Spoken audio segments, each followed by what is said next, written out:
as a writer today, I've got a list of 10 less common writing tips that I've found a lot of success with.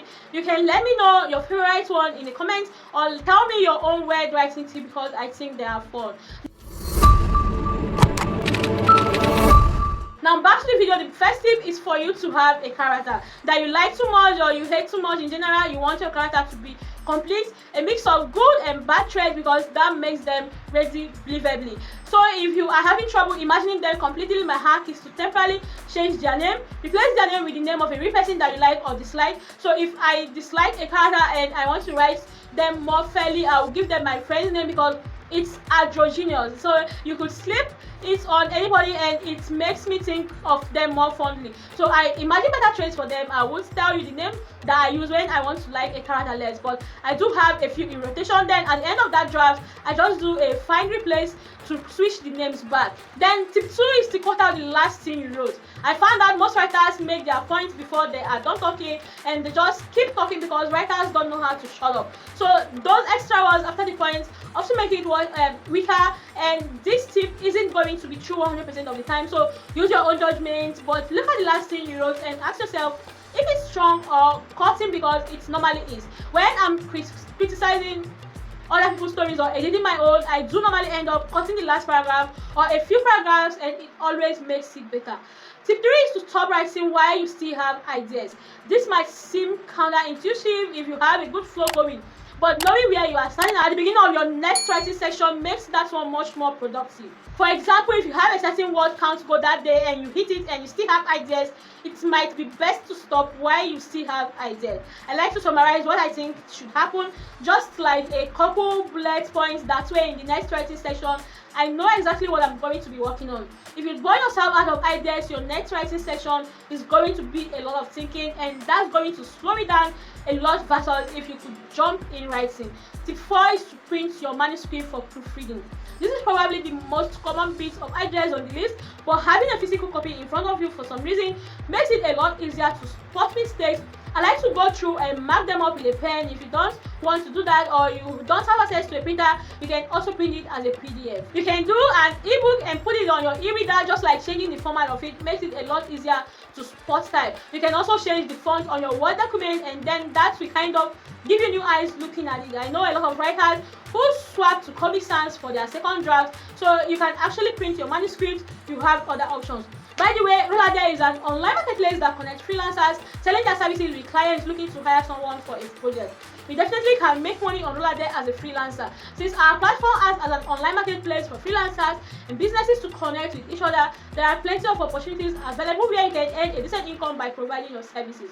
And if you're a buyer, it is very easy to find the right person for the job. No matter what the job is, Rollarday's homepage automatically recommends several freelancers and services to offer. But you can also search for exactly what you are looking for.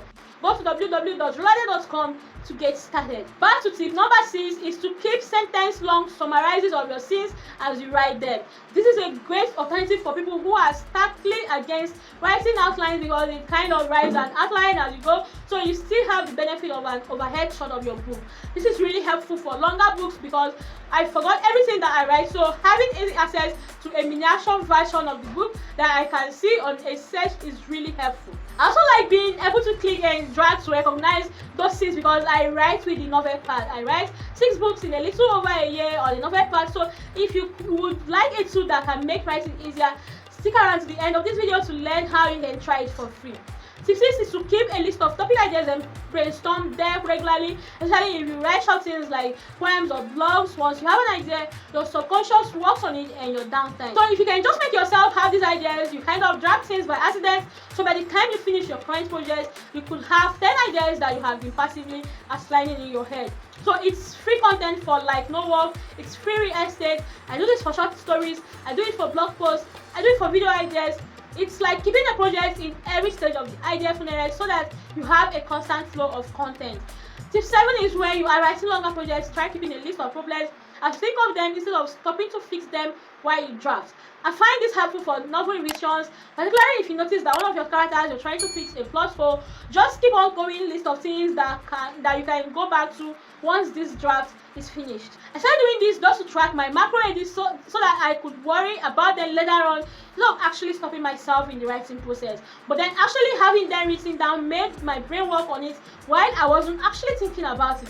So I end up coming up with solutions for those problems before I even specifically dedicate time to finding out those problems. I would say sometimes problems are too big. If I find I'm losing momentum on a project that I was really rolling on, I will go back and read it from the beginning and try to find where I went wrong, because for me, I know that means that I misstepped somewhere. But aside from cases like that, I just keep a list of problems so that I have a head start on revision. Tip 8 is to summarize paragraphs. If you get stuck, I find I lose a lot of momentum if I'm writing and I then get to a paragraph or a description or like a character conversations that for whatever reason isn't coming to me easily. So I kind of skip them over. At first, I will note as detailed as I can what I should happen in that spot. So either like a play-by-play or rusty description, just so that I have an action outline, or I'll put something like character. It has some kind of interaction that makes them empathize with the character, like what I need this scene to accomplish. Even if I don't know what's actually going to happen in it, what doesn't work for me is a summarily like a description here. What does work is the bit for best description of what should happen without trying to sound petty or be good writing at all. So it's either the roughest draft in the world, or it's summary where it should be written in a scene, or whatever kind of scanning makes the most sense. And then I try to come back and fill it out, because I finished the chapter, because I have done that and finished the draft of the novel without going back and filling in those little summarized spots, and that was a pain in the ass. Tip 9 is to swap scenes with a writing partner. This one's fun if you have someone that you write with regularly, so they are pretty familiar with your current work in progress. So if you get stuck on a certain scene or a certain concept, or just for fun, you can write a scene for your writing partner and that can write one for you.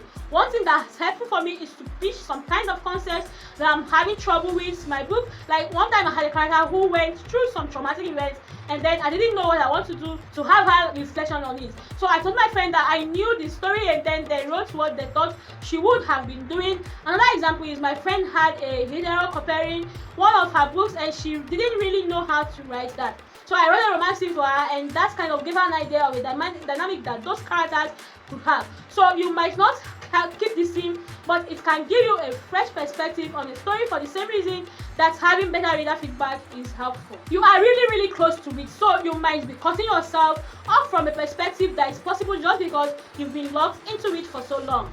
Tip 10 is, if you're struggling to get in your character's head, try writing them going through something that you are going through yourself. For example, I'm applying a tattoo sleeve. That's big, permanent, expensive decision. So it's taking up a lot of my headspace. For a while, I was talking the scene on my current novel where I know that I really needed the character and the reader to connect. And for whatever reason, I was struggling to get her head for that scene. So I wrote her thinking about getting a tattoo sleeve. The best lies are grounded in truth, and so are fictional characters. So if you need to connect with your character or get in their head, try writing about something that you are actively thinking about in your day-to-day life. And it might not be something that continues into your final draft, like that might be something you delete. When I do this, a lot of the time I end up deleting what I wrote. But it's like an entryway into your character's head, and then you can write from there as them. I'm sure this won't work for everyone, but it works really well for me. So you should give it a shot and let me know how it goes. That's what I got. Hope it was helpful. Thanks for watching. Leave me your favorite weird writing hack in the comments, and I'll see you in the next video. Bye for now.